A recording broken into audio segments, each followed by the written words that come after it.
This channel does not promote any violent, harmful, or illegal activities. All content provided by this channel is meant for an educational purpose only. যদি এমবিএচ kitchen king কিচেনে থাকি তো আমরা যা ইচ্ছে তৈরি করতে পারি। বেগুনের ভর্তা, আলু কপি, ভিন্ডি মশলা, আরো অনেক কিছু। MBH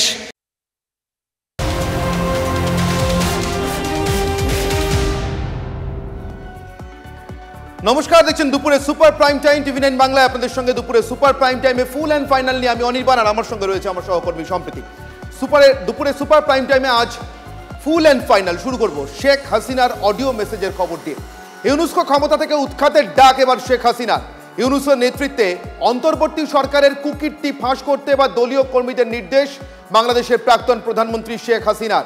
অডিও বার্তা আওয়ামী লীগের কর্মীদের তিনি বলেছেন, বাংলাদেশের মানুষ খুব কষ্টে আছেন, তাদের পাশে দাঁড়িয়ে আন্দোলনে নামার ডাক দিয়েছেন দেশের প্রাক্তন প্রধানমন্ত্রী।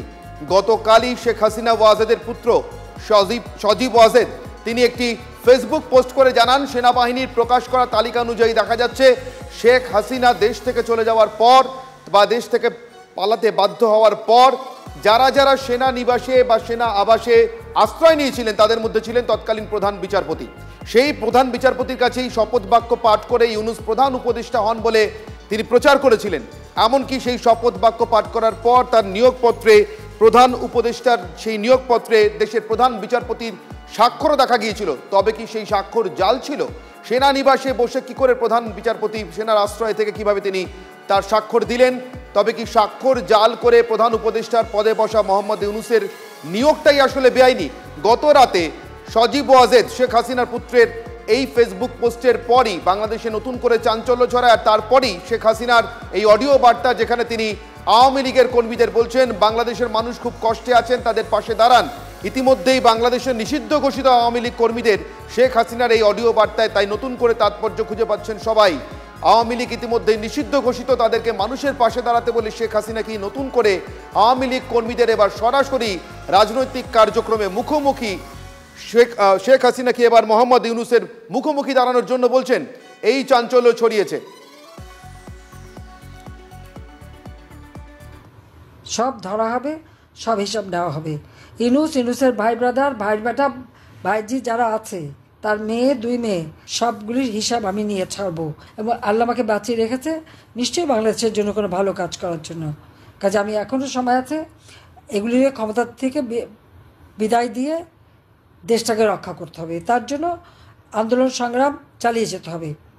প্রতিদিন দরকার যে যেভাবে পারেন মিছিল মিটিং করে প্রতিবাদ করেন, লিফলেট বিতরণ করেন, এতে অপকর্মগুলি জনগণের কাছে তুলে ধরেন, সাধারণ মানুষের কাছে যান, কারণ মানুষ খুব কষ্টে আছে।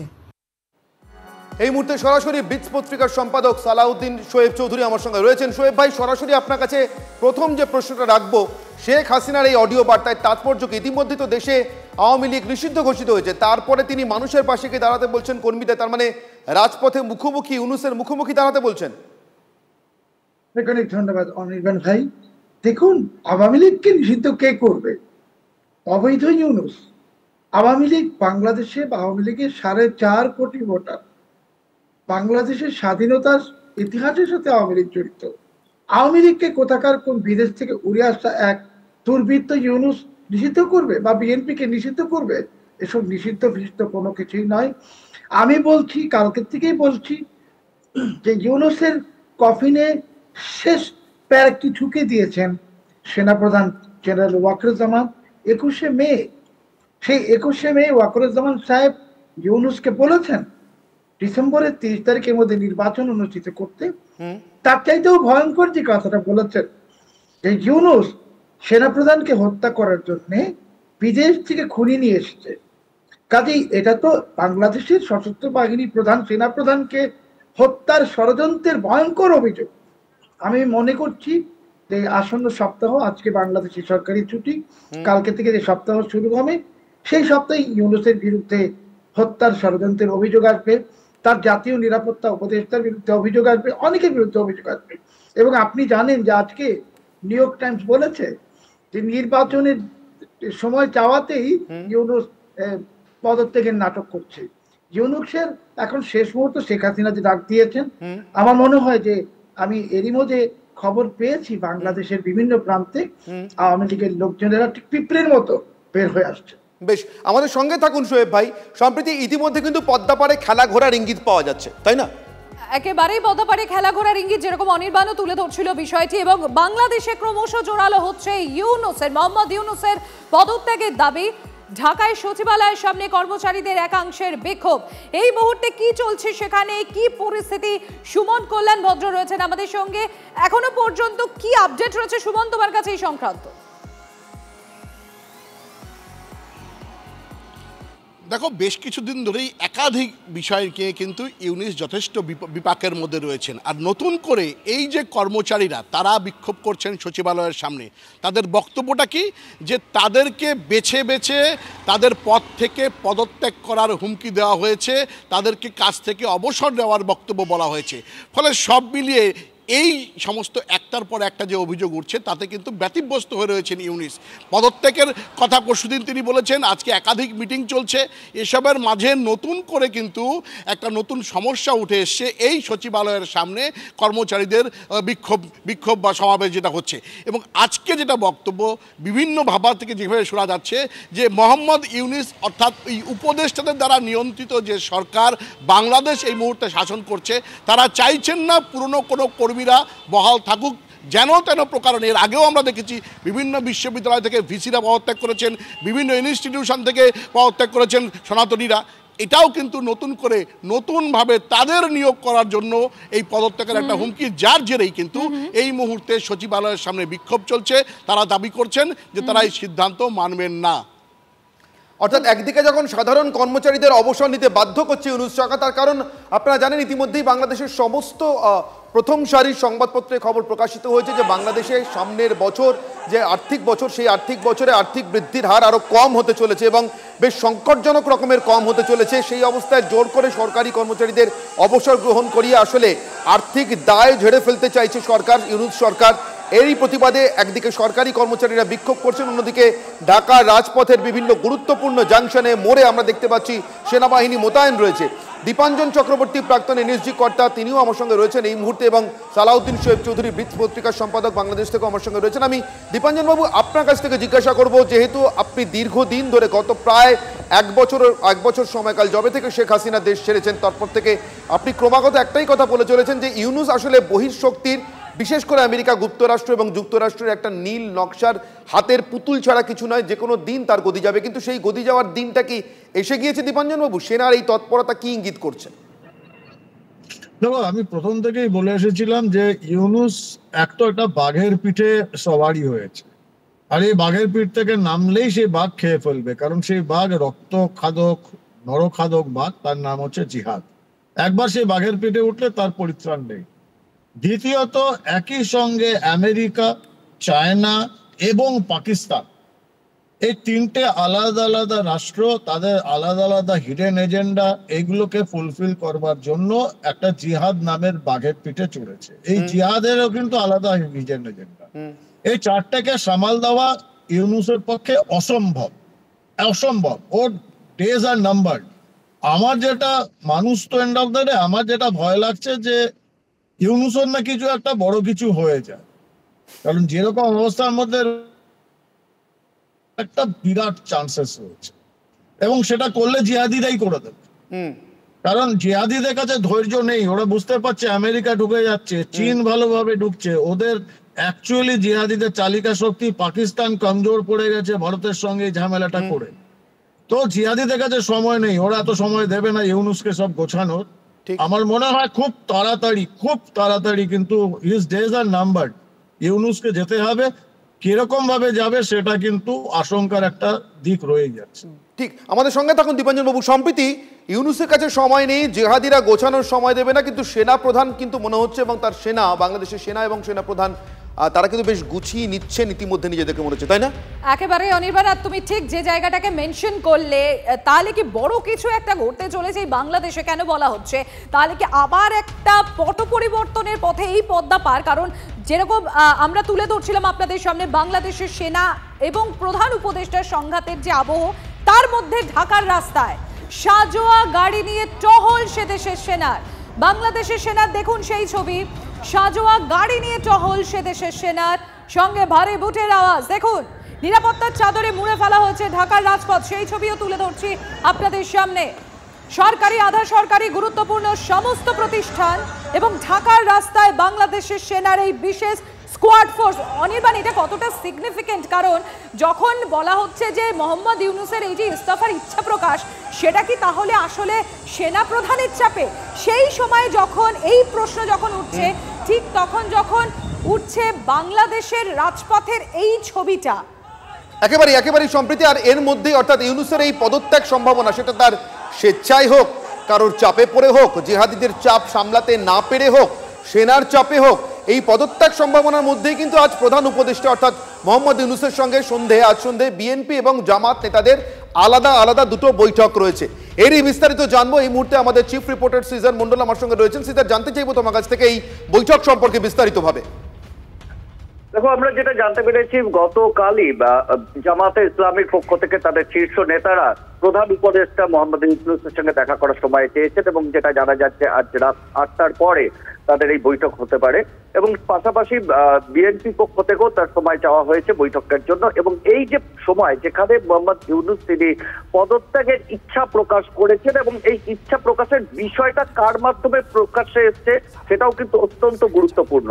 সেই বিষয়টা প্রকাশ্যে এসছে নাহিদ ইসলামের মাধ্যমে, অর্থাৎ যিনি এই মুহূর্তে সদ্য গঠিত যে রাজনৈতিক দল এনসিপির অন্যতম প্রধান মুখ, তার মাধ্যমে কিন্তু এই পদত্যাগ ইচ্ছে বাইরে এসছে। এবং সেখান থেকে একটা বিষয় স্পষ্ট, ঘটনাক্রম যদি দেখা যায়, ওয়াকুরুজ্জামানের তার অফিসারদের সঙ্গে সেই মিটিং যেখানে তিনি দ্রুত নির্বাচনের কথা বলেছেন, অন্যদিকে নাহিদ ইসলামের এই বক্তব্য, অর্থাৎ পরপর ঘটনাক্রম মেলালে একটা বিষয় স্পষ্ট, বিএনপি এবং জামাতের যে সমর্থন ইউনূস পেয়েছিলেন সেই সমর্থন কিন্তু আর নেই, সেটা দূরত্ব বেড়েছে, সেনার একদিকে চাপ বাড়ছে, অন্যদিকে হেফাজতে ইসলাম থেকে শুরু করে বিভিন্ন যে জিহাদি সংগঠন তাদের চাপ বাড়ছে এবং সেই জায়গা থেকে সেনার ভূমিকা কি হবে সেটাই হয়তো স্থির করে দেবে আগামী দিনে বাংলাদেশের ভবিষ্যৎ।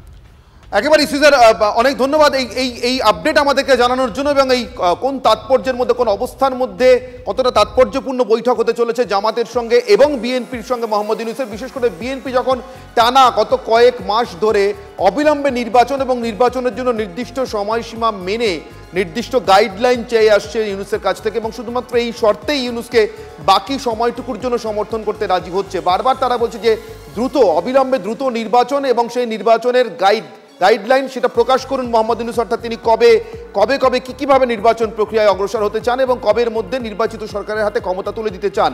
ঠিক সেই অবস্থায় দাঁড়িয়ে যখন জামাত এবং বিএনপির সঙ্গে আজকের এই বৈঠক, তখন নিশ্চিতভাবে সেই বৈঠক খুবই তাৎপর্যপূর্ণ হতে চলেছে। আমাদের চিফ রিপোর্টার সিজার মন্ডল আমাদের জানাচ্ছিলেন পরিপ্রেক্ষিত এবং সেই তাৎপর্য সম্পর্কে। অন্যদিকে রাজনৈতিক এই অস্থিরতার মধ্যে আচমকা আজ বৈঠকে বাংলাদেশের উপদেষ্টা, আজ আচমকা বৈঠকের মধ্যে বাংলাদেশের উপদেষ্টা, বিস্তারিত জানবো আমাদের প্রতিনিধি অধীর রায় আমার সঙ্গে রয়েছেন এই মুহূর্তে। অধীর, হঠাৎ এই বৈঠক সম্পর্কে কি জানা যাচ্ছে? অনির্বাণ, দেখো, এই বৈঠক থেকে এই মুহূর্তে বাংলাদেশের উপদেষ্টা মণ্ডলীর বৈঠক চলছে, যেটা কোনো পূর্ব নির্ধারিত সূচি নয়। এর থেকেই বোঝা যাচ্ছে বাংলাদেশের অন্তর্বর্তীকালীন প্রধান উপদেষ্টা মোহাম্মদ ইউনূস কতটা চাপের মধ্যে রয়েছেন। কারণ আজকে রাতে যে দুটো বৈঠক রয়েছে, বিএনপি এবং জামাতের বৈঠক, বলা যায় এই দুটো বৈঠক কিন্তু বলে দেবে মোহাম্মদ ইউনূসের ভবিষ্যৎ কি, তার ভবিষ্যৎ পথ কোন দিকে বইবে। এবং যতটুকুনি জানা যাচ্ছে যে এই মুহূর্তে বিএনপি কিন্তু একটা বড় রোল প্লে করছে। সেনা প্রধানরা বাংলাদেশের সেনাপ্রধান ইতিমধ্যেই তাদের যে রাতাবন্দির বৈঠক হয়েছে, এইখানে সেনা কিন্তু বাংলাদেশের বিএনপির কি ভূমিকা নেয়, তাদের পদক্ষেপ কি হয়, তার উপর কিন্তু সেনা মুভমেন্ট হবে, এটা বিএনপি সূত্রে পাওয়া গেছে। সুতরাং বিএনপির এই বৈঠকে, রাতের বৈঠকে কি চাপ আসতে পারে সেটা আগাম আন্দাজ করে কিভাবে ডিফেন্স করবে, তাদের বৈঠককে কিভাবে মোকাবিলা করবে, সেটা করতেই কি আজকে এই মুহূর্তে উপদেষ্টা কমিটির বৈঠক চলছে, এটা কিন্তু ইতিমধ্যেই একটা উঠছে। অর্থাৎ রাতের বৈঠক যে কতটা গুরুত্বপূর্ণ এবং এই মোহাম্মদ ইউনূসের ভবিষ্যৎটা কি, এটা কিন্তু আগাম বুঝতে পেরেছেন। অর্থাৎ কতটা চাপের মধ্যে পড়েছে ঘরে বাইরে সব জায়গাতেই, এটা কিন্তু এই বৈঠক থেকেই পরিষ্কার। আমি সরাসরি, অনেক ধন্যবাদ অধীর, আমি সরাসরি চলে যাব আরো একবার সালাউদ্দিন শোয়েব চৌধুরীর কাছে। শোয়েব ভাই, এই বৈঠক যখন সন্ধ্যেবেলা হতে চলেছে, আমরা জানি ইতিমধ্যেই জামাতের মজলিসে শুরা তারা কিন্তু ইতিমধ্যেই মোহাম্মদ ইউনূসকে একেবারে আনকন্ডিশনাল নিঃশর্ত সমর্থনের কথা বলেছে। স্বাভাবিক, তাদের মতো ইসলামিক জিহাদি শক্তির পক্ষে। কিন্তু বিএনপি কি নিঃশর্ত সমর্থন দেবে? আর যদি বিএনপি নিঃশর্ত সমর্থন না দেয়, তাহলে সত্যি কি ইউনূস ক্ষমতা ছাড়তে আগ্রহী? দেখুন অনির্বাণ ভাই, জামাত ইসলামী তো নির্বাচনই চায় না। জামাত এবং ইউনূস দুজনের একজনও আগামী 5-10 বছরের মধ্যে নির্বাচন চাইছে না, আর জামাতের নির্বাচনী নিবন্ধন নেই। বিএনপি একটি গণতান্ত্রিক দল, বিএনপি নির্বাচনমুখী দল। বিএনপি কখনোই ইউনূসকে এই তার এজেন্ডা যে 5-10 বছর নির্বাচন না করে ক্ষমতা আঁকড়ে রাখা, এটাই সমর্থন দিবে না। এবং বিএনপি কোনো জঙ্গি জিহাদিদের দল নয়। ইউনূসের চারপাশে জামাত আছে, হিজবুত তাহরির আছে, হেফাজত আছে। আপনি যেটা বলছিলেন সচিবালয়ে যে আজকে বিক্ষোভ চলছে, এটার কারণ কি? ইউনূসের জঙ্গি জিহাদিরা বাংলাদেশের সমস্ত প্রশাসন থেকে লোকজন সরিয়ে তাদের জিহাদি ঢোকাতে চাচ্ছে। কাজে আমি মনে করি না বিএনপি ইউনূসকে এই ধরনের কাজে সমর্থন দিবে। তাছাড়া বাংলাদেশ সশস্ত্র বাহিনীর বিরুদ্ধে, বাংলাদেশের সার্বভৌমত্বের বিরুদ্ধে তো ইউনূস যুদ্ধ ঘোষণা করেছে।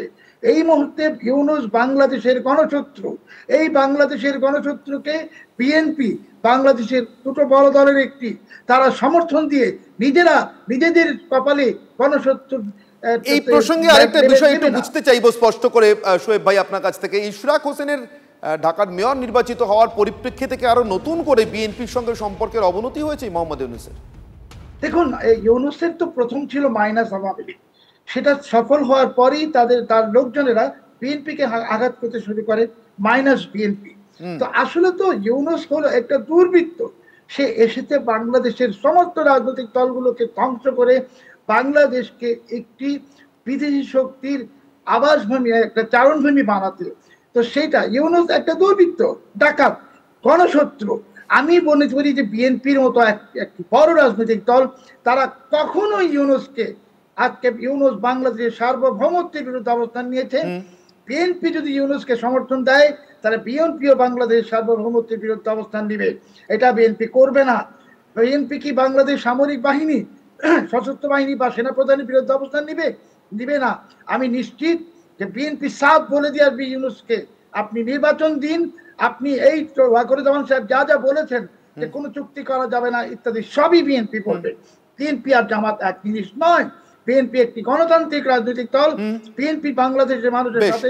আমার সঙ্গে থাকুন শোয়েব ভাই, আমি দীপাঞ্জন চক্রবর্তীর কাছে থেকে এখানেই যাবো। দীপাঞ্জন বাবু, জেনারেল জিয়াউর রহমানের সময় হোক অথবা একেবারে গণতান্ত্রিকভাবে নির্বাচিত বেগম খালেদা জিয়া তার সময় হোক, বিএনপি কিন্তু ভূ রাজনৈতিকভাবে ভারতের পাশে থেকে বাংলাদেশের সরকার চালানোর মানে কি এটা জানে। কিভাবে জানে, কতটা জানে, সেটা আপনি আমার থেকে অনেক বেশি জানেন। আমি সেই কারণে আর এর থেকে বেশি বলছি না। বিএনপি কি সেই কারণে অনেকটা বাস্তববাদী পথে হাঁটছে এবং তার উপর কি সত্যি বাংলাদেশের সেনা তৎপরতার পরবর্তী অংশটা নির্ভর করছে? দেখো, এখন সমস্যাটা হচ্ছে অনির্বাণ, তোমাকে যদি তুমি দেখো বাংলাদেশের রাজনৈতিক পরিস্থিতি, এখনো কিন্তু আমরা দেখছি সেরকম ভাবে আওয়ামী লীগ রাস্তায় নামেনি। আওয়ামী লীগও যদি রাস্তায় নামে, ইউনূসের পক্ষে কোনো মতেই সম্ভব হবে না ওই জনবিক্ষোভ, একদিকে বিএনপি একদিকে আওয়ামী লীগ, মূল যে দুটো গণতান্ত্রিক দল, তারা যদি একসঙ্গে রাস্তায় নামে, ইউনূসের পক্ষে অসম্ভব। কারণ পুলিশের একটা বড় অংশ ইউনূসের কথা শুনছে না, যারা জিহাদি বিরোধী। আর্মিতে সরাসরি দেখতে পাচ্ছ সংঘাত, ওয়াকারুজ্জামান, জেনারেল ওয়াকারুজ্জামান, ওদিকে লেফটেন্যান্ট জেনারেল কামরুল হাসান। তো এই একটা দ্বিধা বিভক্ত পুলিশ, দ্বিধা বিভক্ত সেনা দল, সরকারি কর্মচারীরা বিক্ষোভে চলে যাচ্ছে, রাজনৈতিক দলগুলোর মধ্যে বিক্ষোভ। তো অবস্থা খুব জটিল। আর এই জায়গাতে বিএনপি ভাবছে যে আমরা যদি আর দেরি করি, যেটা সালাউদ্দিন সাহেব বলছিলেন, বিএনপি বুঝে গেছে আমরা যদি আর দেরি করি তাহলে ইউনূস এখন জিহাদিদের সমর্থক হয়ে গেছে, তাহলে বিএনপিও কিন্তু জিহাদিদের সমর্থক হয়ে যাবে। তাতে যেমন করে বাংলাদেশের ভেতরে মানুষের মধ্যে থেকে ওরা অনেকটা দূরে সরে যাবে, কারণ বাংলাদেশের সাধারণ আমজনতা জিহাদিদের বিরুদ্ধে, মৌলবাদের বিরুদ্ধে, এবং তারা ভারতবর্ষের বন্ধু। এবং ভারত বিএনপিকে সন্দেহের চোখে দেখতে শুরু করবে। সেটা বিএনপি বোঝে, যদি আমরা ক্ষমতায় আসি, ভারতের মতো এত বড় একটা রাষ্ট্রকে শত্রু বানিয়ে আমাদের লাভ হবে না। তো বিএনপি এখন প্রেসার ক্রিয়েট করবেই। এখন আওয়ামী লীগও যদি এখন রাস্তায় নেমে পড়ে যেরকম ভাবে বিএনপি অগ্রসর হচ্ছে, তাহলে কিন্তু ইউনূসের দিন অ্যাবসলিউটলি ডেজ আর নাম্বারড। কারণ আর্মি যে কোনো মুহূর্তে একটা বড় ঘটনা ঘটতে পারে, আমার মনেই হচ্ছে। দীপাঞ্জন বাবু আমার সঙ্গে থাকুন। এই মুহূর্তে আমার সহকর্মী সম্প্রীতি, ওর কাছে আরেকটি চাঞ্চল্যকর খবর রয়েছে। বাংলাদেশের এই পরিস্থিতির মধ্যে ভারতের আকাশে কিছু ড্রোন, সেই ড্রোনগুলো কাদের সম্প্রীতি? একেবারে, এবং সেটা যেটা জানা যাচ্ছে, এই যে হাসনাবাদের ভারত বাংলাদেশ যে সীমান্ত রয়েছে সেখানে কাটাখাল এলাকা, সেই এলাকাতে বেশ কিছু বাংলাদেশের ড্রোন দেখা গিয়েছে বলে জানা যাচ্ছে। এবং ভারতে আকাশসীমায় 3টে ড্রোন দেখা যায় স্থানীয়রা তারা দাবি করেছেন, এবং স্থানীয়রা তাদের মোবাইলে সেই ছবি ক্যামেরাবন্দিও করে রেখেছেন। এবং তারপর ঘটনাস্থলে হাসনাবাদ থানার পুলিশ এবং বিএসএফ ক্যাম্পের জওয়ানরা তারা গিয়েছেন, গোটা বিষয়টি তারা তদন্ত করে দেখছেন। আপডেট নেব, দীপঙ্কর রয়েছে আমাদের সঙ্গে। দীপঙ্কর, দেখো, প্রাথমিক তদন্তে এখনো পর্যন্ত যা পুলিশ জানতে পেরেছে, ওই ড্রোনগুলো ভারতীয় সীমানার কেউ ওড়ায়নি। অর্থাৎ আমাদের এন্ড থেকে হাসনাবাদ ওই এলাকা বা ভারতীয় সীমান্ত এই এলাকা থেকে কেউ ওড়ায়নি, এটা পুলিশের প্রাথমিক তদন্তে পুলিশ জানতে পেরেছে। তাহলে ড্রোনগুলো কোথা থেকে এলো, এটা নিয়েই কিন্তু প্রশ্ন। বাংলাদেশি ওই ড্রোনগুলো মনে করছেন স্থানীয় মানুষ ওই ড্রোনগুলো রাতের আকাশে অন্ধকারে উঠতে দেখেন এবং তারপর তারা মোবাইলে ছবি তোলেন, স্থানীয় প্রশাসনকে খবর দেয়। বিএসএফ এবং হাসনাবাদ থানার পুলিশ এবং বসিরহাট পুলিশ জেলা তারা একসঙ্গে গোটা ঘটনার তদন্ত শুরু করেছে। ইতিমধ্যে এই ড্রোনগুলো কারা, কী উদ্দেশ্যে, কেন এইভাবে পাঠানো হয়েছিল, আদতেও বাংলাদেশ পাঠিয়েছিল কিনা, এই সমস্ত বিষয় কিন্তু খতিয়ে দেখা হচ্ছে। কিন্তু স্থানীয় মানুষের যে অভিব্যক্তি, স্থানীয় পঞ্চায়েত প্রধানের যে অভিব্যক্তি, সেটা কিন্তু একদম আতঙ্কিত হওয়ার মতন বিষয়। কারণ তারা দেখতে পেয়েছেন, যারা দেখেছেন সামনে থেকে, তারা রীতিমতো আতঙ্কিত। এবং এই ঘটনা তারা বছরের পর বছর ধরে ওই এলাকাতে রয়েছেন, কোনোদিন এরকম ড্রোন আকাশে উঠতে দেখেননি।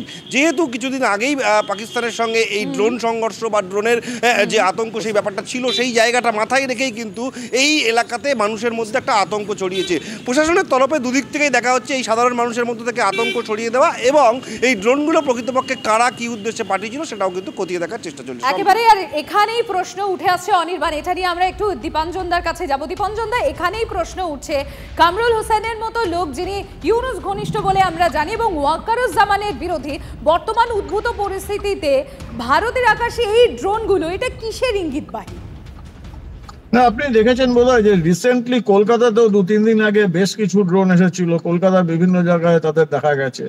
আবার এখানে দেখা যাচ্ছে। হাসনাবাদের ব্যাপারটা হচ্ছে, যেহেতু বর্ডারের খুব কাছে, কলকাতার ড্রোনগুলো আমি বিশ্বাস করি এবং মনে করি সেগুলো বাংলাদেশ থেকে আসেনি, পশ্চিমবঙ্গের কলকাতার দক্ষিণ 24 পরগনা বা কলকাতা থেকে উড়েছে। বাংলাদেশ সীমান্ত থেকে এত দূরে ড্রোন পাঠাবে না।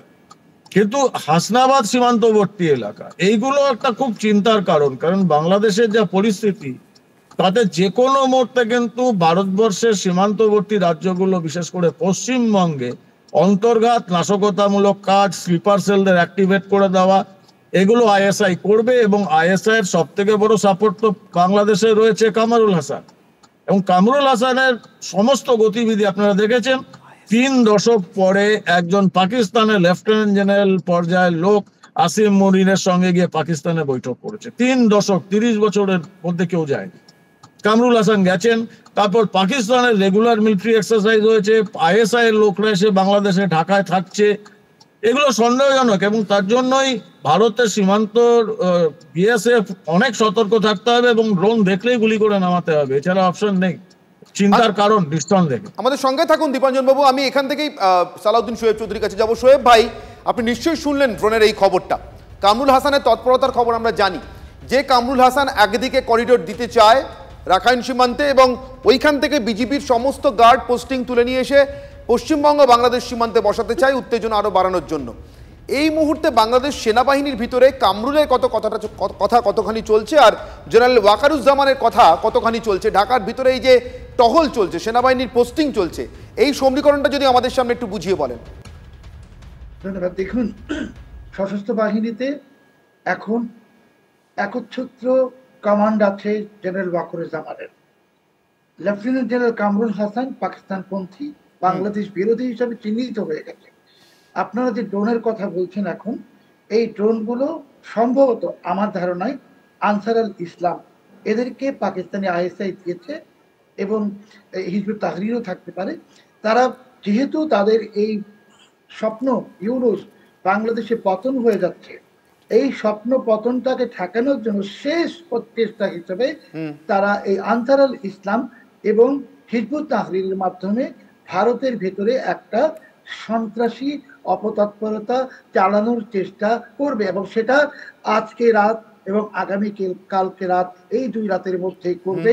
কারণ সোমবার থেকে ইউনূসের বিদায় ঘন্টা বেজে যাবে। আমি আপনি আমাদের সঙ্গে থাকুন সালাউদ্দিন শোয়েব চৌধুরী। ঠিক এখান থেকে আরো একটা অত্যন্ত গুরুত্বপূর্ণ খবর আপনাদের জন্য ব্রেক করব। জেএমবি জঙ্গি সন্দেহে ধৃত আব্বাস উদ্দিন মোল্লার বাংলাদেশের সঙ্গে সঙ্গে পাকিস্তানেও নিয়মিত যোগাযোগ ছিল। আরো একবার আপনাদেরকে জানাই, বীরভূম থেকে ধৃত জেএমবি জঙ্গি আব্বাস উদ্দিন মোল্লার তার কিন্তু বাংলাদেশের সঙ্গে সঙ্গে পাকিস্তানেও নিয়মিত যোগাযোগ ছিল। রামপুরহাটে মহকুমা আদালতে তাকে পেশ করার পরে দাবি করেছে খোদ রাজ্য পুলিশের এসটিএফ, পশ্চিমবঙ্গ পুলিশের এসটিএফ, যাদের জঙ্গি দমন অভিযানে অত্যন্ত সুখ্যাতি আছে, দেশজোড়া নাম আছে, তাদেরই দাবি এটা। কথা বলবো আমাদের প্রতিনিধি হিমাদ্রির সঙ্গে। হিমাদ্রি, দেখো একেবারে গত 9 তারিখে জেএমবি দুজনকে ধরেছিল এসটিএফ। তাদেরকে জেরা করার পর কিন্তু এর হদিশ পায়, একে এসটিএফ গ্রেপ্তার করে দক্ষিণ 24 পরগনা থেকে আব্বাস উদ্দিন মোল্লা। তাকে জেরা করার পরেই কিন্তু এসটিএফ জানতে পারে যে একাধিক পাকিস্তান এবং বাংলাদেশি নাগরিকের সঙ্গে নিয়মিত যোগাযোগ রাখতো এই আব্বাস উদ্দিন মোল্লা। এরপরে কিন্তু রামপুরহাট আদালতে গতকাল তাকে তোলা হয়েছিল, সেখানেও আদালতে দাবি করে এসটিএফ যে একাধিক পাকিস্তান এবং বাংলাদেশের সাথে নিয়মিত যোগাযোগ রাখছে। স্বাভাবিকভাবেই প্রশ্ন উঠছে, যখন ভারত পাক এই যুদ্ধ আবহ সাম্প্রতিককালে আমরা দেখলাম, তারপর এই বাংলা থেকে, এই বীরভূম থেকে আবার এই ধরনের কার্যকলাপ, যেখানে জেএমবি জঙ্গি উদ্ধার হচ্ছে, গ্রেপ্তার করা হচ্ছে, তাদের কাছ থেকে পাক যোগ পাওয়া যাচ্ছে। স্বাভাবিকভাবে এসটিএফ এই মুহূর্তে কিন্তু চিন্তায় রয়েছে এবং তাদের আরো নেটওয়ার্ক কোথাও রয়েছে কিনা। অনেক ধন্যবাদ হিমাদ্রি আমাদের সঙ্গে থাকার জন্য এবং এই আপডেটটা দেওয়ার জন্য। আমি আরো একবার চলে যাব দীপাঞ্জন বাবু আপনার কাছ থেকে। দীপাঞ্জন বাবু, সবটা খুব ওয়েল কোঅর্ডিনেটেড মনে হচ্ছে, ভীষণ ঘন সম্পর্কযুক্ত এবং একেবারে প্ল্যানফুলি ষড়যন্ত্র করে করা হচ্ছে। যা বলছিলেন সালাউদ্দিন শোয়েব চৌধুরী এবং যা আমরা শুনলাম হিমাদ্রির মুখে, তার পরিপ্রেক্ষিতে যদি আবার একটু পুরনো কথায় ফিরে যাই, খাগড়াগড়, শিমুলিয়া মডেল বা মডিউল যাই বলি না কেন, খারিজি মাদ্রাসা, দীপাঞ্জন বাবু কি দাঁড়াচ্ছে এই মুহূর্তে আমাদের সামনে? দেখো, একটাই আমি আশা করব যে, যেটা আমি বারবার বলতাম, পশ্চিমবঙ্গ পুলিশকে বা কলকাতা পুলিশকে প্রশাসনের সর্বোচ্চ অংশ থেকে সক্রিয়ভাবে নিষ্ক্রিয় করে রাখা হয়েছিল, সেটা যদি না করে এখন প্রশাসন একটু নিষ্ক্রিয় হয়ে যাক নিজেরা, এবং পুলিশকে এসটিএফ কে সক্রিয় করতে বলুন, ওরা কাজ করুক। কারণ পশ্চিমবঙ্গ এসটিএফ, তুমি যেরকম বললে কলকাতা এসটিএফ, পশ্চিমবঙ্গ এসটিএফ, যদি এরা সক্রিয়ভাবে কাজ করে তাহলে ভারতবর্ষের কোনো এসটিএফ এর থেকে তারা কোনো অংশে কম নয়। এবং তারা যদি সঠিকভাবে কাজ করে, সেন্ট্রাল আইবির সঙ্গে সঠিকভাবে কোঅর্ডিনেট করে, প্যারামিলিটারি ফোর্সের সঙ্গে কোঅর্ডিনেট করে, একসঙ্গে ঝাঁপায়, আমি নিশ্চিত এই ষড়যন্ত্র তারা ব্যর্থ করবে। আর তা যদি না হয় তাহলে কিন্তু অতি চিন্তার দিন আসছে পশ্চিমবঙ্গবাসীর জন্য।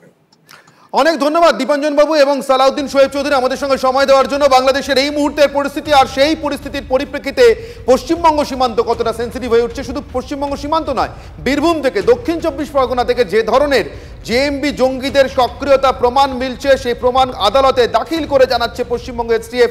তার ফলে আরও একবার প্রমাণিত কতটা সতর্ক হওয়ার সময় এসছে স্বাভাবিকভাবে আমাদের নাগরিক সমাজের, এবং কি পরিমাণে জঙ্গি সতর্কতা বাড়ছে। জেএমবি জঙ্গি তো আছেই, আরও নানা ধরনের নানা কিসিমের জঙ্গি বাংলাদেশ থেকে এই মুহূর্তে পশ্চিমবঙ্গে ঢোকবার জন্য তারা তৎপরতা বাড়াচ্ছে বাংলাদেশের সাম্প্রতিক ঘটনাবলীর পরিপ্রেক্ষিতে।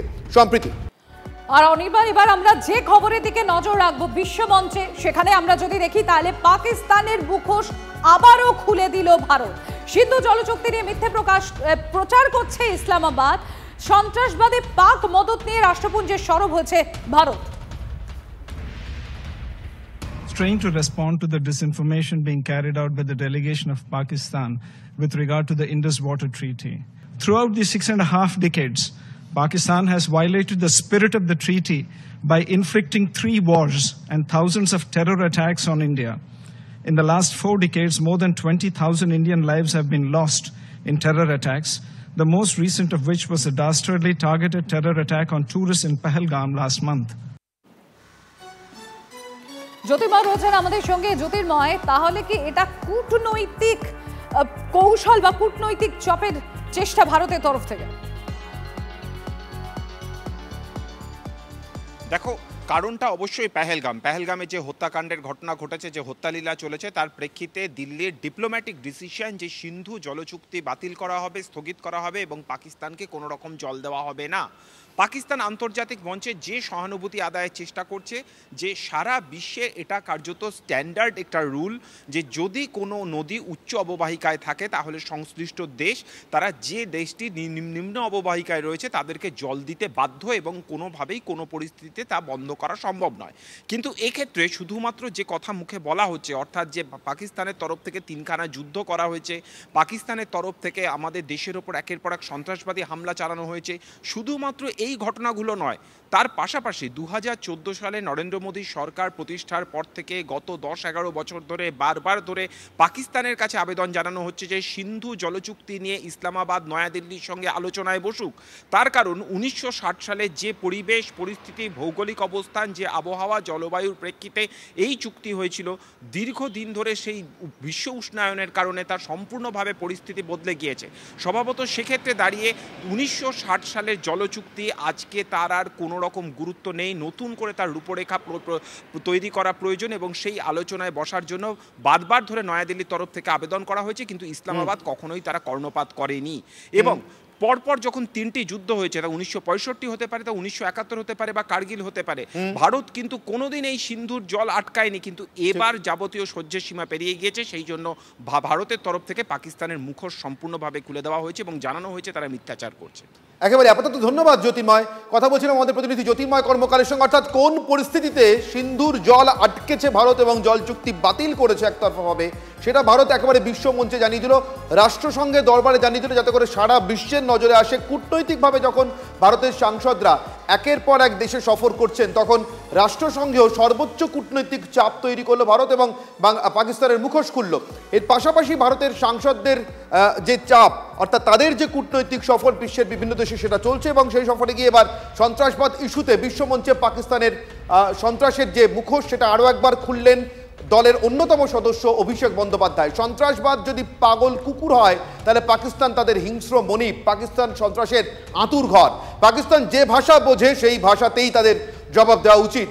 জাপান সফরে গিয়ে এমনই মন্তব্য অভিষেক বন্দ্যোপাধ্যায়ের। পাকিস্তানের শয়তানি থেকে অপারেশন সিন্দুরের সাফল্য বিশ্বকে জানাতে এই মুহূর্তে বিদেশে ভারতের সাংসদরা বিভিন্ন দল করে ঘুরছেন। সেই একটি দলেরই অন্যতম সদস্য অভিষেক বন্দ্যোপাধ্যায়। এই দল জাপান ছাড়াও দক্ষিণ কোরিয়া, মালয়েশিয়া, ইন্দোনেশিয়া এবং সিঙ্গাপুরে যাবে সাংসদ সঞ্জয় ঝায়ের নেতৃত্বে এবং সেই দলেরই অন্যতম সদস্য Abhishek Bandyopadhyay.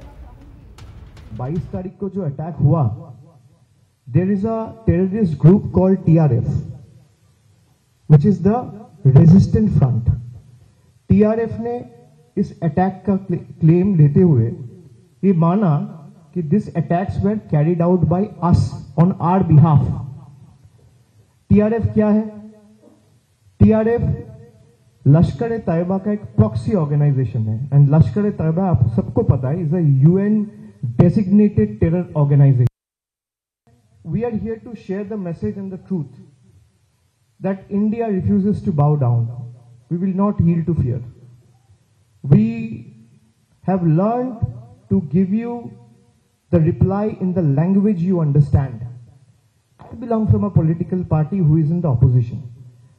It's in public domain. You all have seen that I have said that Pakistan needs to be taught a lesson in the language they understand. If terrorism is a rabid dog, Pakistan is a vile handler. So we first need to bring the world collectively to combat this vile handler. Otherwise, this vile handler will end up breeding and raising more rabid dogs.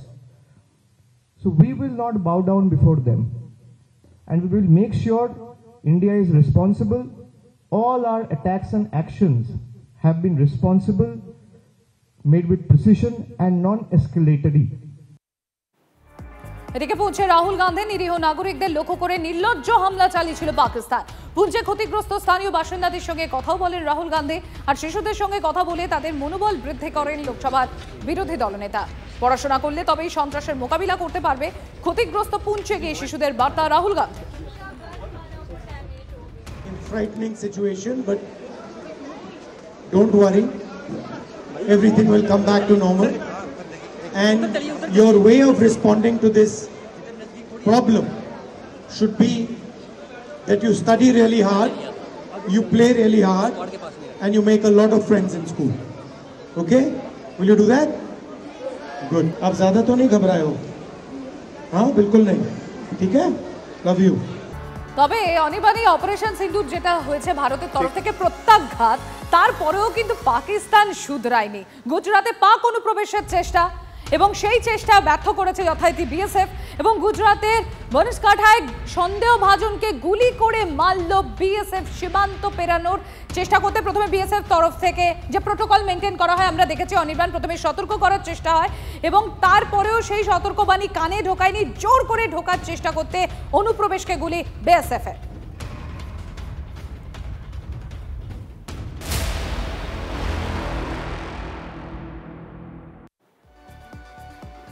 অন্যদিকে সম্প্রতি এবার একটু দেশের ভিতরে অভ্যন্তরীণ রাজনীতির খবরে এবং প্রশাসনিক খবরে যদি নজর রাখি, তাহলে নীতি আয়োগের বৈঠকে মমতা বন্দ্যোপাধ্যায় যোগ দিলেন না। নীতি আয়োগের গভর্নিং কাউন্সিলের বৈঠক এটা, অর্থাৎ এই বৈঠকে সারা দেশের সবকটি রাজ্যের মুখ্যমন্ত্রীরা তাদের মুখ্য সচিব সহ সাধারণভাবে এই বৈঠকে যোগ দিয়ে থাকেন। রাজ্যের মুখ্যমন্ত্রীদের সঙ্গে সেই বৈঠকে প্রধানমন্ত্রী নরেন্দ্র মোদীও উপস্থিত থাকেন। এবারের সেই বৈঠকে উপস্থিত নেই রাজ্যের মুখ্যমন্ত্রী মমতা বন্দ্যোপাধ্যায়। আমার সঙ্গে রয়েছেন আমাদের প্রতিনিধি দীক্ষা, কথা বলবো দীক্ষার সঙ্গে। দীক্ষা, ঠিক কি কারণে মুখ্যমন্ত্রীর এই অনুপস্থিতি পশ্চিমবঙ্গ সরকার সূত্রে কিছু জানা যাচ্ছে কি? দেখো, গতবারের যে নীতি আয়োগের বৈঠকটা হয়েছিল সেটা ছিল 27শে জুলাই 2024 সালে। সেটাতে মুখ্যমন্ত্রী মমতা বন্দ্যোপাধ্যায় অংশগ্রহণ করেছিলেন এবং মমতা বন্দ্যোপাধ্যায় যখন কথা বলছিলেন, মমতা বন্দ্যোপাধ্যায় কলকাতায় ফিরে এসে অভিযোগ জানিয়েছিলেন যে তিনি যখন কথা বলছিলেন সেই সময় তার মাইক বন্ধ করে দেওয়া হয় এবং তিনি তৎক্ষণাৎ সেই বৈঠক ছেড়ে বাইরে বেরিয়ে এসেছেন। যদিও পরবর্তী ক্ষেত্রে বিজেপির তরফ থেকে নির্মলা সীতারামন বলেছিলেন যে মুখ্যমন্ত্রী মমতা বন্দ্যোপাধ্যায় যে অভিযোগ করছেন তা সম্পূর্ণ মিথ্যে। কিন্তু আজকে যে বৈঠকটা হচ্ছে সেটা হচ্ছে 10ম গভর্নিং কাউন্সিলের বৈঠক। সাধারণত প্রধানমন্ত্রীর নেতৃত্বে এই বৈঠক হয়ে থাকে এবং সমস্ত রাজ্যের মুখ্যমন্ত্রীদের নিয়ে এই বৈঠক। তার বৈঠকের মূল উদ্দেশ্য হচ্ছে 2047 সালে পুরো দেশকে বিকশিত করা, অর্থাৎ প্রত্যেকটা রাজ্যের পাশাপাশি যাতে দেশ বিকশিত হয়, অর্থাৎ প্রত্যেকটা রাজ্য বিকশিত হলে প্রত্যেকটা রাজ্যের পাশে সঙ্গে দেশ বিকশিত হবে। কিন্তু মুখ্যমন্ত্রী মমতা বন্দ্যোপাধ্যায় এবারে যে যাবেন না, গত কয়েকদিন ধরেই সেই আজ আমরা পাচ্ছিলাম প্রশাসনিকভাবে। মুখ্যমন্ত্রী সাধারণত অনেক সময় বলা হয় মুখ্যমন্ত্রী কোনো কাউকে প্রতিনিধি হিসেবে পাঠিয়ে থাকেন, কিন্তু আমরা জানি যে অতীতে চন্দ্রিমা ভট্টাচার্যকে পাঠানো হয়েছিল কিন্তু তাকে ভেতরে ঢুকতে দেওয়া হয়নি, কারণ এর একটা বিশেষ নীতি আছে। যিনি সদস্য তিনি হচ্ছেন কোনো রাজ্যের যিনি মুখ্যমন্ত্রী, তাকেই এই নীতি বৈঠকের অর্থাৎ নীতি আয়োগের সদস্য হতে হয় এবং মুখ্যমন্ত্রী সেই সদস্য, তিনি তাকে প্রতিনিধিত্ব করার জন্য মুখ্যমন্ত্রীকেই যেতে হয়। তাকে সহযোগিতা করতে অন্য কেউ অর্থাৎ মুখ্য সচিব বা কেউ যেতে পারেন, কিন্তু এবারে মুখ্যমন্ত্রী মমতা বন্দ্যোপাধ্যায় সম্ভবত গতবারের 27শে অর্থাৎ জুলাই মাসে 2024-এর 27শে জুলাই যে বৈঠক হয়েছিল নীতি আয়োগে, তার প্রেক্ষিতে অর্থাৎ তাকে যে বক্তব্য পেশ করতে দেওয়া হয়নি পুরোপুরি, যেটা মুখ্যমন্ত্রী মমতা বন্দ্যোপাধ্যায় এসে বলেছিলেন মনে করা হচ্ছে প্রশাসনিক স্তর থেকে, সেই জায়গাতে দাঁড়িয়েই মুখ্যমন্ত্রী এই আজকের বৈঠকে যোগদান করেননি বা কাউকে পাঠাননি, কারণ যদিও পাঠালেও। ধন্যবাদ তোমাকে দীক্ষা। অর্থাৎ গত বছরের বৈঠকে উপস্থিত থাকলেও তাকে কথা বলতে, কথা সম্পূর্ণ করতে দেওয়া হয়নি বলে মুখ্যমন্ত্রী যে অভিযোগ করেছিলেন, তারই সেই অভিজ্ঞতার পরিপ্রেক্ষিতে এবারও মুখ্যমন্ত্রী যাননি, সম্ভবত এমনটাই সূত্র মারফত খবর মিলছে নীতি আয়োগের গভর্নিং কাউন্সিলের বৈঠকে। বাংলার বঞ্চনার কথা বলতে দেওয়া হয়নি বলেই সেবার অর্থাৎ গত বছর মুখ্যমন্ত্রী অভিযোগ তুলেছিলেন, মাইক বন্ধ করে দেওয়ার অভিযোগ জানান তিনি। ঠিক কি বলেছিলেন মুখ্যমন্ত্রী গভর্নিং কাউন্সিলের বৈঠক থেকে মাঝপথে বেরিয়ে আসার পর কলকাতায় ফিরে সাংবাদিকদের সামনে? আরেকবার শুনেন। আপনাদের পরিষ্কারভাবে বলছি, আপনারা বাজেটে আমাদের বঞ্চনা করেছেন, আপনারা বাংলার সমস্ত উন্নয়নের প্রজেক্ট বন্ধ করে দিয়েছেন। আমরা 1,71,000 কোটি টাকা পাই লাস্ট ইয়ার পর্যন্ত, এই বাজেটেও কিছু নেই, শুধু জিরো। এইটুকু বলার সাথে সাথে আমার মাইকটা স্টপ করে দিয়েছে। আমি বললাম why you discriminate, why you stop me, mike বন্ধ করে দিচ্ছেন। আপনাদের এই বঞ্চনা আমি মানি না, তাই মনে রাখবেন আমি চললাম। এবারে মুখ্যমন্ত্রীর নীতি আয়োগের গভর্নিং কাউন্সিলের বৈঠকে অনুপস্থিতি নিয়ে রাজ্য বিজেপি সভাপতি এবং কেন্দ্রীয় মন্ত্রী সুকান্ত মজুমদার পাল্টা তার তোপ দেখেছেন এবং তার পাল্টা আবার তৃণমূলের পক্ষ থেকে জয়প্রকাশ মজুমদারও তার তোপ দেখেছেন। কি বলেছেন দুজনে পরস্পরের উদ্দেশ্যে একবার শুনে নেব। বিকশিত ভারত যে তৈরি হচ্ছে তার যাত্রাপথে সঙ্গী হতে হবে, এই উদ্দেশ্য তো মাননীয় মুখ্যমন্ত্রী নেই। তার ফলে অন্যান্য রাজ্যগুলো এগিয়ে যাচ্ছে দিনের পর দিন, আমরা পিছিয়ে যাচ্ছি। আমাদের এখানে শিল্প আসে না, আমাদের এখানে কোনো নতুন ইনভেস্টমেন্ট হয় না। যেখানে উত্তরপ্রদেশের মতো রাজ্য, যে রাজ্যে এক সময় মানুষ রাত্রিবেলা রাস্তা দিয়ে যাতায়াত করতে, দিল্লি থেকে ইউপি যেতে হলে, লখনৌ যেতে হলে কেউ রাত্রিবেলা গাড়ি করে যাওয়ার সাহস পেত না, সেই ইউপিতে এখন ল অ্যান্ড অর্ডার এমন হয়ে গেছে এবং সেখানে ইনভেস্টমেন্ট আসছে। দুর্ভাগ্যের বিষয় আমাদের মুখ্যমন্ত্রীর সেই গরজটা না থাকার জন্য কিন্তু বাংলা কোথাও কোনো ইনভেস্টমেন্ট পাচ্ছে না। যেখানে ফেডারেল স্ট্রাকচার মেনে সকলের বক্তব্য নীতি আয়োগে হওয়া উচিত, আলোচনা হওয়া উচিত, চর্চা হওয়া উচিত, সেখানে মাইক বন্ধ করার মতন ঘৃণ্য ঘটনা ঘটেছে গতবার। কেন যাবে সেখানে অপমানিত হতে? আর বাংলার কথা কোথায় বলবে? আমাদের বাংলার বঞ্চনার কথা আমাদের মুখ্যমন্ত্রী তুলে ধরছেন, সেখানে কেন্দ্রীয় সরকার গায়ের জোরে মাইক বন্ধ করে দিয়ে কি বোঝাতে চাইছেন? এর থেকে খারাপ ঘটনা আর হয়নি, আগে হয়নি, ভবিষ্যতে হবে কিনা জানি না, কিন্তু তার প্রতিবাদ করছেন মমতা বন্দ্যোপাধ্যায়। আর এবার যে খবরের দিকে নজর রাখবো, সামান্য আমপাড়াকে কেন্দ্র করে তার এতটা মর্মান্তিক আর করুণ পরিণতি। সামান্য আমপাড়া, সেটা নিয়ে বিবাদ, আর তাই সেই বিবাদের জেরে দাদার হাতে ভাই খুন। হ্যাঁ, ঠিক শুনেছেন, দাদার হাতে ভাইকে খুন হতে হলো সামান্য আমপাড়া নিয়ে বিবাদের জেরে। নিউ টাউনের ঘটনা। রঞ্জিত রয়েছেন আমাদের সঙ্গে। রঞ্জিত, সামান্য একটা আমপাড়া আর সেটা নিয়ে এমন বিবাদ এত দূর এগোলো যে একজনের প্রাণ চলে গেল।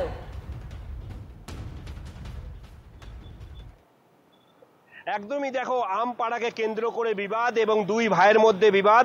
বড় ভাই প্রশান্ত চড়াও হয় এই আমপাড়াকে কেন্দ্র করে ভাই সুশান্ত রায়ের ওপরে, এবং তাকে কিন্তু বাঁশ দিয়ে বাঁশ পেটা করে। তার দোষটা কি ছিল না, দাদার জায়গায় একটি আম গাছ ছিল, সেই আম গাছ থেকে আম পেড়েছিল এই সুশান্ত ঘোষ, এবং পরবর্তীতে দেখা যায় এই সুশান্ত ঘোষ প্রশান্তর ওপর চড়াও হয় এবং লাঠি পেটা করে এবং বাঁশ দিয়ে মাথায় আঘাত করে। এরপরেই মূর্ছিত অবস্থায় পড়ে থাকে। তারপরে ভাইকে যখন বাঁচাতে যায় ভাইয়ের স্ত্রী, তাকেও কিন্তু প্রহার করা হয়, তিনিও রক্তাক্ত অবস্থায় মাটিতে লুটিয়ে পড়েন এবং অবশেষে ভাইকে স্থানীয়রা তুলে নিয়ে যান বেসরকারি হাসপাতালে, সেখানে মৃত বলে ঘোষণা করে। অবশেষে কিন্তু প্রশান্ত রায়কে ইতিমধ্যেই এই নিউ টাউনের আকন্দকেশরী অর্থাৎ টেকনোসিটি থানার পুলিশ তাকে আটক করেছে। এখনো পর্যন্ত কিন্তু পরিবারের পক্ষ থেকে কোনো ধরনের অভিযোগ করা হয়নি এবং এই মুহূর্তে ঘটনার প্রবাহ অর্থাৎ যেভাবে ভাইয়ের ওপর চড়া হলো দাদা এবং তাকে বাঁশ দিয়ে মারা হলো, ভারী বস্তু দিয়ে মারা হলো, তারপরেই এই আঘাত এতটা গুরুতর ছিল, রক্তাক্ত অবস্থায় মাটিতে লুটিয়ে পড়ে। সেই ঘটনায় কেন্দ্র করে যখন ভাইয়ের স্ত্রী আসে তাকেও মারধর করা হয় বলে অভিযোগ। এই ঘটনায় চরম উত্তেজনা তৈরি হয়েছে। পাশাপাশি কিন্তু প্রশান্তকে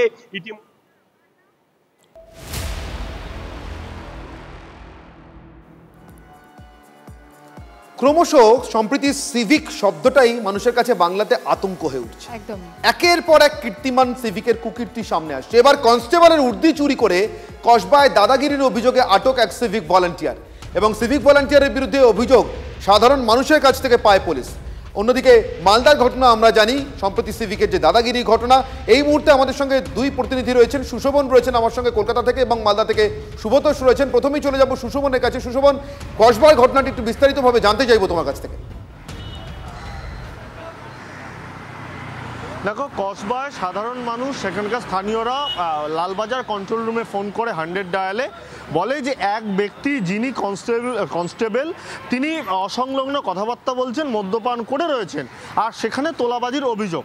সঙ্গে সঙ্গে কসবা থানার পুলিশ যায়, গিয়ে দেখেন যে দুই ব্যক্তি রয়েছে, একজন নিরাজ সিং যিনি কনস্টেবলের ইউনিফর্ম পরে, আর একজন আসিফ আলী যিনি সেই একটি বাইক আছে সেই বাইকের উপর বসে রয়েছেন।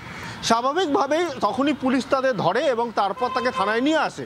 সেখানে জিজ্ঞাসাবাদ শুরু হতেই চক্ষুচরক গাছ।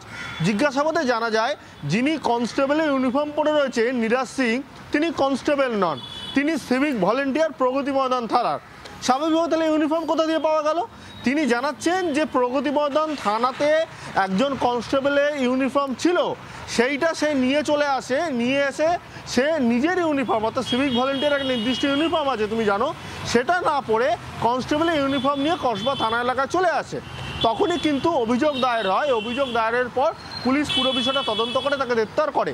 যদিও তোলাবাজির অভিযোগটা এখনো পর্যন্ত সত্যতা মেলেনি, কিন্তু একজন সিভিক ভলেন্টিয়ার কনস্টেবলের ইউনিফর্ম পরে অর্থাৎ ইউনিফর্ম চুরি করে সে নিজেকে একেবারে কনস্টেবলের ইউনিফর্ম সিভিক ভলেন্টিয়ারের হাত পর্যন্ত পৌঁছলো কিভাবে? বারবার তো বলা হয়েছে, আদালতের পক্ষ থেকে বলা হয়েছে আইন শৃঙ্খলা রক্ষার কাজে যেন সিভিককে না লাগানো হয়। সেখানে সিভিক যদি অতি সহজে পুলিশের উর্দি হাতে পায়, এত সহজ পুলিশের উর্দি হাতে পেয়ে যাওয়া সিভিক ভলান্টিয়ারদের জন্য, থানার সবকিছু কি সিভিকের জন্য খোলা? দেখো এই জায়গাটাতে যারা প্রশাসনিক মহলে বা একেবারে যারা পুলিশের কর্তা তাদের একটা বক্তব্য রয়েছে, সেই মহল থেকে যেটা জানা যাচ্ছে যে যেহেতু সিভিক ভলেন্টিয়ার পুলিশকে সাহায্য করে, তাই কখনো বারাক বলো বা কখনো একবারে থানার মধ্যে বলো, সব জায়গাতেই কিন্তু সিভিক ভলেন্টিয়ারের অবাধ বিচরণ। আর সেটাই হয়েছে কাল। সেই জন্যই কিন্তু কখনো একেবারে দেখা যায় যে তাদের যে ইউনিফর্ম, অর্থাৎ একজন যে কোনো ফোর্সের কাছে তার ইউনিফর্ম যথেষ্ট গুরুত্বপূর্ণ, সেই গুরুত্বপূর্ণ ইউনিফর্ম নিয়ে সে চলে আসছে কোথাও সাধারণ মানুষের সঙ্গে কথা বলতে। অর্থাৎ এই বিষয়টা যথেষ্ট গুরুত্বপূর্ণ, যেখানে একেবারে প্রশাসন এটাই অত্যন্ত গুরুত্বপূর্ণ। সুশোভন, সিভিকের কুকীর্তি তো নতুন নয় রাজ্যে, কিন্তু নিজেদের ইউনিফর্ম এবং নিজেদের আর্মস যা পুলিশকে অত্যন্ত যত্নের সঙ্গে নিজের শরীরের মতোই বলতে পারা যায় রক্ষা করতে হয়, সেটা রক্ষা করার ক্ষেত্রে কি কোথাও বড়সড় ত্রুটি বিচ্যুতি ঘটছে? এর পাশাপাশি মালদার ছবিতে যদি আমরা চোখ রাখি সম্প্রীতি, একেবারে মালদার সেই ছবি আমরা দেখছি অনির্বাণ। দেখো সেখানে কিভাবে সিভিক ভলেন্টিয়ারের দাদাগিরি, সেই ছবি তুলে ধরছি আপনাদের সামনে। গত বছর এই বছর অর্থাৎ 2025 মার্চের ছবি এই মুহূর্তে আপনাদের সামনে তুলে ধরছি। মালদার ঘটনা, সেখানে দেখুন সিভিক ভলেন্টিয়ারের দাদাগিরি এবং বারংবার, যেটা আমরা বলছিলাম অনির্বাণ, যে বারংবার সিভিক একজন নয় 2 থেকে 3 জন সিভিক ভলান্টিয়ার উপস্থিত ছিলেন এবং তাদের দাদাগিরি কিসের জন্য না, যে সমস্ত মালবাহী গাড়ি যায়, পণ্যবাহী গাড়ি যায়, সেই সমস্ত গাড়ি থেকে তোলাবাজির জন্য এই দাদাগিরি, যে তোলাবাজিটা সম্পূর্ণভাবে বেআইনি। এই তোলাবাজির কথা সম্প্রতি উত্তরবঙ্গের প্রশাসনিক বৈঠকে গিয়ে মুখ্যমন্ত্রীও বলেছেন, বলতে বাধ্য হয়েছেন, তার কাছে এত পরিমাণে কমপ্লেন এসছে বা অভিযোগ এসছে। আমি এখান থেকেই সুব্রতোষের কাছে যাই আমরা সম্প্রীতি। সুব্রতোষ, সিভিকের কুকীর্তির যে লিস্ট তৈরি হয়েছে তার মধ্যে সাম্প্রতিক সময়ে মার্চের এই মালদার ছবিটা একটা ভয়ঙ্কর ছবি হিসেবে সামনে রয়েছে, উদাহরণ হিসেবে। হ্যাঁ, একদমই তাই। কারণ তোলাবাজিটা মূলত যেটা দেখা গেছে বারবার মালদার ক্ষেত্রে, তোলাবাজি মূলত হচ্ছে সিভিকদেরকে দিয়েই করানো হয় এবং পুলিশের একাংশ তাদের সঙ্গে যারা সিভিককে ব্যবহার করে, এবং এই অভিযোগ বারবার উঠেছে। বারবার অভিযোগ শুধু উঠেছে তাই নয়, আমাদের ক্যামেরাতেও সেটা বহুবার উঠে এসেছে। এটা দেখা গেছে যে বিভিন্ন এলাকাতে পুলিশ একটু দূরে থাকে এবং সেই তোলাবাজিটা করছে কয়েকজন সিভিক। রাস্তায় এটা নিয়মিতভাবে দেখা যায়, কখনো বাইক ধরে, কখনো মালবাহী গাড়ি ধরে, যে সমস্ত ট্রাক বা ম্যাটারোড যায় সেগুলোকে ধরে। এবং শুধু যেই ঘটনা তুমি দেখালে, যে ছবিটা দেখালে, সেটা মূলত হচ্ছে হরিশ্চন্দ্রপুরের ছবি। এবং সেই হরিশ্চন্দ্রপুরে সেখানে 3 জন সিভিক তার সেই পণ্যবাহী গাড়ির বা ড্রাইভার এবং খালাসিকে ধরে বেধড়ক মারধর করে। এবং শুধু মারধর কখন করে, তাদেরকে তুলে নিয়ে গিয়ে একটি ঘরের মধ্যে ঢুকিয়ে মারধর করা হয়। এবং তারা কিন্তু প্রত্যেকেই সিভিক ছিল। ঘটনাচক্রে তারাই কিন্তু তাদেরই মধ্যে একজন খালাসি সেই ছবি তোলে। শুধু এই ছবি নয়, মোথাবাড়িতেও এই একই অভিযোগ উঠেছিল, যে মোথাবাড়িতে পুলিশ একটু দূরে দাঁড়িয়ে থেকেছিল এবং সেই সিভিকরা তারা কিন্তু সেখানে তোলাবাজি করছিল। এবং এই নিয়ে গ্রামবাসীরা যখন বিক্ষোভ দেখায়, পুলিশের সাথেও সংঘর্ষ হয়, পুলিশের ইউনিফর্ম ছিঁড়ে দিয়ে পুলিশকেও মারধর করে। একেবারে সুব্রতোষ, শুধু আপাতত ধন্যবাদ তোমাকে সুব্রতোষ এবং সুশোভন দুজনকে। আমরা কথা বলেছিলাম এই বিষয়টি নিয়ে প্রাক্তন পুলিশ কর্তা অনিল জানার সঙ্গে, শুনে নেব তার প্রতিক্রিয়া। চাকরির উপর মায়া থাকে, চাকরির উপর দরদ থাকে, হ্যাঁ, তখন ভয়ও থাকে যে আমার চাকরিটা চলে যাবে। আর এখানে তো রিক্রুটমেন্ট হয় যদি অন্যায় ভাবে, মানে দাদা দিদির দয়ায় যদি চাকরি হয়, কোনো বয়ে নেই, তখন তারপর তাদের যে এইসব অপকর্মগুলো করায়, তখনই তাদের এইসব হবে। আর এবার অনির্বাণ, আমরা একটু পরের খবরের দিকে নজর রাখবো। আমরা জানি যে আন্দোলনরত যে চাকরিহারা শিক্ষকরা, তাদের ইতিমধ্যেই যে কোর্টের তরফ থেকে অর্ডার এসেছে যে স্থান বদল করতে হবে, অর্থাৎ বিকাশ ভবন থেকে তাদেরকে সেন্ট্রাল পার্কে সেখানে স্থানান্তরিত হওয়ার নির্দেশ দেওয়া হচ্ছে। কিন্তু এখন এই আন্দোলনে স্থান বদল করছেন না চাকরিহারা শিক্ষকরা। সোমবার পর্যন্ত রাজ্য সরকারকে ডেডলাইন, এবং ওই সময়ের মধ্যে সরকারের তরফ থেকে দেখা করা না হলে বৃহত্তর আন্দোলনের হুঁশিয়ারি দেওয়া হচ্ছে শিক্ষকদের তরফ থেকে। এবং সেন্ট্রাল পার্ক চত্বরে বায়ো টয়লেট, জল, বিদ্যুতের ব্যবস্থা করা হলে তবেই ওখানে অবস্থানে বসবেন বলে জানিয়ে দেওয়া হচ্ছে চাকরিহারা শিক্ষকদের তরফ থেকে। এবার আমরা যারা আইন প্রণয়ন করেন, অর্থাৎ যারা এমপি আছেন, তাদের কাছে আমরা যাব, অ্যাপ্রোচ করব। কেন? যাতে তারা আমাদের বিষয়টা পার্লামেন্টে তোলেন, নেক্সট অধিবেশনে তোলেন। আজ থেকে চিঠি দেওয়া শুরু করব প্রত্যেককে। আজকে প্রায় 15 থেকে 16 দিন হয়ে গেল, এডুকেশন মিনিস্টার এখনও আমাদের সঙ্গে দেখা করেননি, বা কোনো মিনিস্টারই আমাদের সঙ্গে এখনও পর্যন্ত দেখা করেননি। আজকে শনিবার, আমরা আগামী সোমবার অবধি দেখে নেব। সোমবারের মধ্যে যদি আমাদের সঙ্গে সরকারের তরফ থেকে দেখা করা না হয়, তাহলে সোমবারের পর আমরা কিন্তু বৃহত্তর আন্দোলনের কথা ভাবতে পারি। এটা অগ্রিম আমরা জানিয়ে রাখলাম। এরকম একটা সিদ্ধান্ত কিন্তু হয়েছে আমাদের মধ্যে। যে বইমেলা যে প্রাঙ্গণ, বইমেলা প্রাঙ্গণের অপোজিটে রাস্তা লাগোয়া যে জায়গাটা আছে, একটা জলের ট্যাপ আছে, ওই ট্যাপের সামনের দিকটা যেটা করুণাময়ীর দিকে যে জায়গাটা স্পেসটা পরিষ্কার পরিচ্ছন্ন আছে, 200 জন, কমপক্ষে 200 জনের কথা বলা হয়েছে রোটেশন ওয়াইজ। সেই 200 জন যাতে সুস্থভাবে থাকতে পারে এবং রাতে ঘুমোতে পারে সেই বিষয়টা এনশিওর করতে হবে। ব্যবস্থাপনাটা যাতে ঠিকঠাক হয় এই বিষয়ে আমরা পুলিশ প্রশাসনকে জানিয়েছি। আমরা এই ব্যবস্থাটা যখন ওখানে কমপ্লিট হবে, যখন সমস্ত রকম শেড, জল, টয়লেট বা ইলেকট্রিসিটি এই ব্যবস্থাগুলো যখন কমপ্লিট হবে, তখন আমরা আমাদের এখান থেকে অবস্থানটা স্থানান্তরিত করে ওখানে আমরা শিফট করব। যতক্ষণ না কমপ্লিট হচ্ছে ততক্ষণ পর্যন্ত আমাদের এই অবস্থান এখানেই চলবে। অন্যদিকে সুপ্রিম কোর্টের নির্দেশ মেনে এ মাসের মধ্যেই বিজ্ঞপ্তি দিতে হবে নতুন করে এসএসসিকে। হাতে আর সময় মাত্র 7 দিন। কি প্রস্তুতি চলছে এসএসসির তরফে? রাজ্যের তরফেও কি কোনো প্রস্তুতি আছে? কথা বলবো আমাদের প্রতিনিধি সুমন মহাপাত্রের সঙ্গে। সুমন, কি প্রস্তুতি আছে এসএসসির তরফে? আর তো 7 দিন মাত্র সময় হাতে।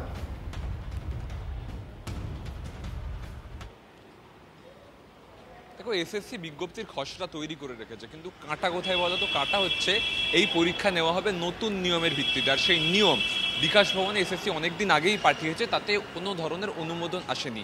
দুর্নীতি থেকে শিক্ষা নিয়ে বেশ কিছু নিয়মে পরিবর্তন এনেছিল এসএসসি। তারা বলেছিল যে ওএমআর শিটের কার্বন কপি যিনি পরীক্ষার্থী তার হাতে তুলে দেওয়া হবে, অ্যান্সার কি আপলোড করে দেওয়া হবে, মেয়াদের প্যানেলের যে মেয়াদ তার সময়সীমা বাড়ানো হবে, তার পাশাপাশি একাডেমিক স্কোরের নাম্বার কমিয়ে অ্যাপটিটিউড টেস্ট, অর্থাৎ একজন শিক্ষক তিনি ডেমো করে দেখাবেন, পড়িয়ে দেখাবেন, তার উপরে তাকে নম্বর দেওয়া হবে, ইন্টারভিউ প্রক্রিয়ার ভিডিওগ্রাফি হবে। এই যে নতুন নিয়মগুলো, এতে কিন্তু এখনও সরকারি শিলমোহর লাগেনি, তার কারণ বিকাশ ভবন থেকে কোনো ছাড়পত্র আসেনি। দ্রুত ছাড়পত্র আসতে হবে, তাহলেই কিন্তু 31শে মের মধ্যে এসএসসি বিজ্ঞপ্তি দিতে পারবে। অনির্বাণ, ধন্যবাদ সুমন।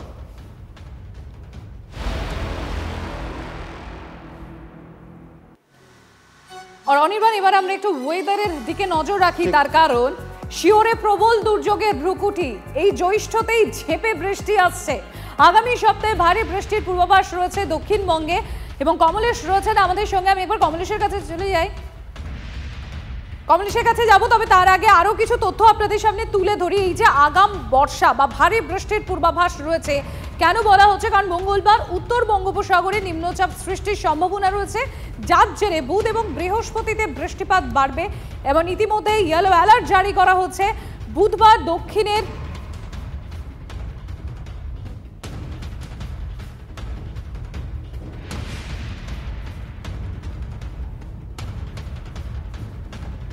দ্রুত গতিতে বর্ষা এক্সপ্রেস ছুটছে, যেরকম আপনাদের সামনে আমরা তুলে ধরছিলাম। কমলেশ রয়েছে। কমলেশ, দেখো, মৌসুমী বায়ু আজকে 8 দিন আগেই, সময়ের 8 দিন আগেই কেরালায় পৌঁছে গেছে। 2009-এর পর এত তাড়াতাড়ি বর্ষা মূল ভূখণ্ডে ঢুকলো। এবার উত্তর পূর্ব ভারতেও খানিকটা অংশে, বিশেষ করে মিজোরামে সময়ের 12 দিন আগেই বর্ষা ঢুকে গেছে। এবার যেটা পূর্বাভাস, বর্ষার নেক্সট স্টপ উত্তরবঙ্গ। নির্ধারিত সময়ের অন্তত 10 থেকে 11 দিন আগেই উত্তরবঙ্গে বর্ষা ঢুকে পড়তে পারে, এরকমই একটা পূর্বাভাস আজকে আবহাওয়া দপ্তর জানিয়েছে। এমনিতে 7 জুন বর্ষা জলপাইগুড়িতে ঢোকে, শিলিগুড়ি 8 জুন, গ্যাংটক 10ই জুন। সেদিক থেকে দেখতে গেলে আগামী মঙ্গলবারের মধ্যেই উত্তরবঙ্গে একটা বড় অংশে বর্ষার বৃষ্টি শুরু হয়ে যেতে পারে। এবং দক্ষিণবঙ্গে বর্ষা কবে আসবে এটা এখনো না জানালেও আবহাওয়া দপ্তর বলে দিয়েছে, যেহেতু নিম্নচাপ তৈরি হচ্ছে, বুধবার থেকে শুক্রবারের মধ্যে দক্ষিণবঙ্গের একাধিক জেলায়, কখনো উপকূলে কখনো পশ্চিমাঞ্চলের জেলাগুলোতে বা কলকাতা লাগোয়া জেলাগুলোতে বিক্ষিপ্তভাবে ভারী বৃষ্টি হতে পারে। ধন্যবাদ কমলেশ। বাহ, এবার হয়েছে স্বাদ। হ্যাঁ, অপূর্ব স্বাদ। এমডিএচ এর চাঙ্কি চাট মশলা, জীবনে আসল স্বাদ জাগলো। আসল মশলা, এমডিএচ।